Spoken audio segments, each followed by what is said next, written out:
Welcome back to my channel. இன்றைக்கி சிறுகடைக்கு ஆசையில் ஒரு பெரிய பீக் பாயிண்ட் ஒன்று வந்திருக்கு. வீட்டை விட்டு வெளியே போயிட்டாங்க மீனா. வீட்டை சுற்றி கொஞ்ச நாளாக சுற்றி வந்த எல்லா உண்மை எல்லாமே இப்போ மட்டும் இல்லாமல் மீனாவோட ஃப்யூச்சரையும் பாதிக்க போகுது. மீனா வீட்டை விட்டு போனனால மொத்த ஃபேமிலியுமே கஷ்டப்படுறாங்க. மீனாக்காக சப்போர்ட் செஞ்ச முத்து விஜயாவை திட்டுறான். என்னதான் நடக்குது அப்படின்றத இங்கே டீட்டெயிலாக பார்க்கலாம். இன்றைக்கி எபிசோட் ஸ்டார்டிங்லாம் பார்த்தீங்கன்னா மீனா அவளோட அம்மா வீட்டுக்கு வந்திருக்காங்க. நம்ம வெளியிலிருந்து பார்த்தோம் அப்படின்னு பார்த்தீங்கன்னா மீனா ஸ்ட்ராங்காக இருக்கிற மாதிரி தான் தெரியும். ஆனால் அந்த வலியும் அந்த ஹார்ட் பிரேக் அது அவங்களுக்கு மட்டும்தான் புரியும். மீனா அவளோட அம்மா வீட்டுக்கு வந்த உடனே சத்யாவும் மீனாவோட அம்மாவும் நாங்கள் வேணும்னா மாப்பிள்ளை கிட்ட பேசி பார்க்கவா அப்படின்னு கேட்குறாங்க. நாங்கள் உங்கள் சார்பாக பேசிட்டோமா மாப்பிள்ளை கிட்ட அப்படின்னு சொல்கிறாங்க. இதை கேட்ட உடனே மீனா அவங்கள உடனே தடுத்துருவாங்க. அவரை நான் நல்லா தெரிஞ்சுக்கிட்டேன், அவரே வருவார், நான் இல்லாமல் அவரால் இருக்க முடியாது அப்படின்னு சொல்கிறாங்க.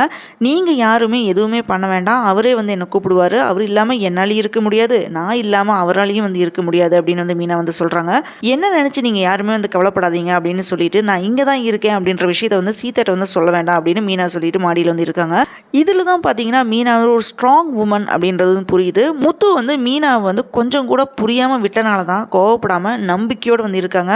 ஆனால் ஆழமாக மீனா அவங்க யாரையுமே ஹர்ட் பண்ணலை, அவங்களுக்கு கொஞ்சம் அமைதி வேணும், அவ்வளோதான். அப்போ மீனாவோட அம்மா என்ன சொல்கிறாங்கன்னா, நான் சாப்பாடு எடுத்துகிட்டு வரேன் அப்படின்னு கீழே போகிறாங்க. அங்கே விஜயா வீட்டில் ரவியும் மனோஜும் மாடியில் குடிச்சிட்டு இருக்காங்க. அந்த டைமில் முத்து அங்கே என்ன சொல்கிறான்னா, என்னை பார்த்து எல்லாருமே குடிகாரன்னு சொல்கிறீங்களே, ஆனால் நீங்கள் ரெண்டு பேரும் இங்கே ரகசியமாக குடிச்சிட்டு இருக்கீங்களே அப்படின்னு கேட்குறான்.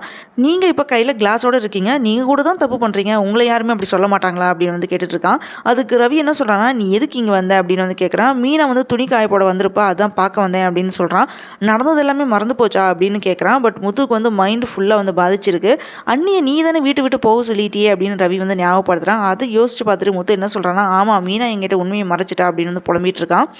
அதுக்கு மனோஜ் என்ன சொல்கிறான்னா, இன்னும் என்னென்ன விஷயத்தையெல்லாம் மீனா மறைச்சிருக்காளோ தெரியல, அது என்னென்னு ஃபோன் பண்ணி கேளு அப்படின்னு ஏற்றி விடுறான். இந்த மாதிரி மனோஜ் ஏற்றி விட்ட உடனே முத்து என்ன பண்ணுறான்னா மீனாக்கு கால் பண்ணுறான். இருந்து மீனாக்கு கால் வந்த உடனே எங்கிட்ட நீ என்னெல்லாம் மறைச்சிருக்க அப்படின்னு கேட்குறான். மீனா எந்த விஷயத்தை பற்றி கேட்குறீங்க அப்படின்னு கேட்குறான். எகெயின் முத்து மீனாட்ட இந்த விஷயம் இல்லாமல் இன்னும் என்னென்ன விஷயத்தை என்கிட்ட மறைச்சிருக்கு அப்படின்னு கேட்குறான். மீனா கோவத்தில் காமா பட் கிளியராக ரெஸ்பாண்ட் பண்ணிட்டு காலை கட் பண்ணிடுறாங்க. ஆனால் முத்து விடாமல் கால் பண்ணிகிட்டே இருக்கான். அது ஒரு பெரிய லிஸ்ட்டே இருக்குது, அது நாளைக்கு காலையில் நீங்கள் தெளிஞ்சதுக்கப்புறம் கேளுங்க, நான் சொல்கிறேன் அப்படின்னு சொல்லிட்டு காலை கட் பண்ணிடுறாங்க.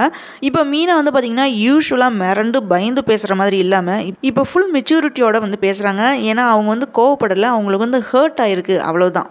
மீனா ஃபோனை வச்ச உடனே மனோஜ் என்ன சொல்கிறான்னா, ரோஹிணி என்கிட்ட எதையுமே மறைக்க மாட்டா அப்படின்னு சொல்கிறான். அதுக்கு முத்து சிரிச்சுட்டே, என் பொண்டாட்டியாவது ஒரே ஒரு தடவை தான் போய் சொல்லி மாட்டிகிட்டு இருக்கா, ஆனால் உன் பொண்டாட்டி மாதத்துக்கு ஒரு வாட்டி போய் சொல்லிட்டு மாட்டிகிட்டு இருக்காளே அப்படின்னு சொல்கிறான். ஆனால் நீ இப்படி சொல்கிற, நீ வேணா இப்போ ரோஹிணிக்கு கால் பண்ணி என்கிட்ட என்னெல்லாம் மறைச்சிருக்கேன்னு கேளு அப்படின்னு சொல்கிறான் முத்து. உடனே மனோஜ் என்ன சொல்கிறான்னா, நான் ரோஹிணிக்கு கால் பண்ண மாட்டேன் அப்படின்னு சொல்லிடுறான்.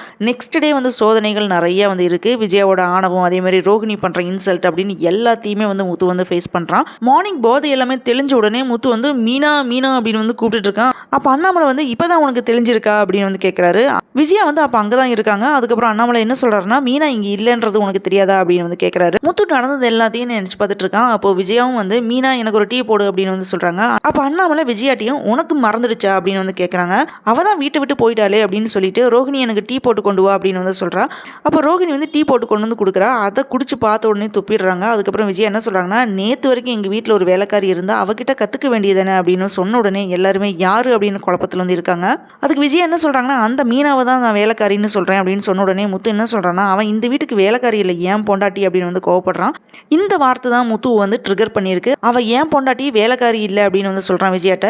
என்னதான் மீனா மேல கோவமா இருந்தாலுமே மீனாக்கு சப்போர்ட் பண்ணி பேசுறான். இது ஒரு டிஃபைனிங் சீனா இருந்தாலுமே அன்னைக்கு ராத்திரி மேல குடிச்சிட்டு இமோஷனலா பேசுனது, இப்போ நிதானமா இருந்தாலுமே மீனா சைடு தான் முத்து இருக்கான்.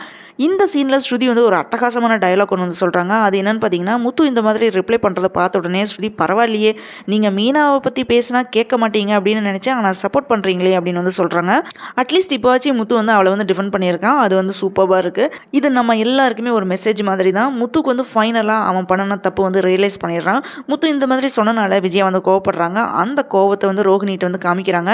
நீ வேலைக்காரிக்கு கூட லாய்க்கு கிடையாது அப்படின்னு திட்டிட்டு போயிடுறாங்க. ஆனால் மனோஜ் எதுவுமே சொல்லாமல் அப்படியே அம்மா பின்னாடியே போகிறான். இதனால ரோஹிணி கோவத்தில் இருக்காங்க. பிரச்சனை எல்லாமே முடிஞ்சிருச்சு அப்படின்னு நினைக்கிற டைமில் தான் ரிலீஸ் ஆன ப்ரோமோவில் பார்த்தீங்கன்னா ரோஹிணி குக்கிங் வேலைக்காக ஒரு புது பொண்ணை வந்து வீட்டுக்குள்ளே கூட்டிகிட்டு வராங்க. அந்த பொண்ணு சமைச்ச சாப்பாடை சாப்பிட்ட உடனே ஃபேமிலியில் இருக்கிற எல்லாருமே காரத்தில் கத்திட்டு இருக்காங்க.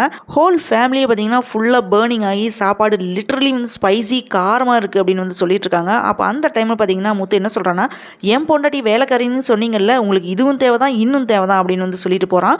முத்துவோட இந்த சேஞ்சஸ் வந்து உண்மையாக இருக்குது அப்படின்னு வந்து காட்டுது. முத்து மீனா வந்து சேஃப் மட்டும் பண்ணல, அவளோட மதிப்பையும் இப்போ தான் வந்து முத்து வந்து புரிஞ்சிருக்கிறான். இந்த நாள் ஃபுல்லாக ஒரு பக்கம் மீனா வந்து சைலண்டாக இருக்காங்க, இன்னொரு பக்கம் முத்து வந்து மீனா வந்து காப்பாற்றுறது, விஜயாவோட அரகன்ஸ், அதேமாதிரி ரோஹிணி இன்செக்யூரிட்டியாக வந்து ஃபீல் பண்ணுறாங்க, மனோஜ் வந்து ஹெல்ப்லெஸ்ஸாக வந்து இருக்கிறான். இது எல்லாமே ஒரே ஃபேமிலியோட ரோலர் கோஸ்டர் மாதிரி தான். மீனாவோட மௌனம் பேசுகிற இந்த கதை வந்து இன்னுமே முடியல, இன்னும் நம்ம நிறைய பேச வருவோம். இது எல்லாத்துக்குமே பதிலடி வந்து தரப்போகிறாங்க. உங்கள் அரேபியன் ஆணி சேனலில் நாளைக்கு ட்விஸ்ட் வந்து உங்களுக்காக வரப்போகுது. இந்த இமோஷனல் ஜேர்னி உங்களுக்கு பிடிச்சிருந்தனா லைக் பண்ண மறந்துடாதீங்க, சப்ஸ்கிரைப் பண்ணுங்கள். வேறு லெவல் ஸ்டோரிஸ் எல்லாமே வரப்போகுது.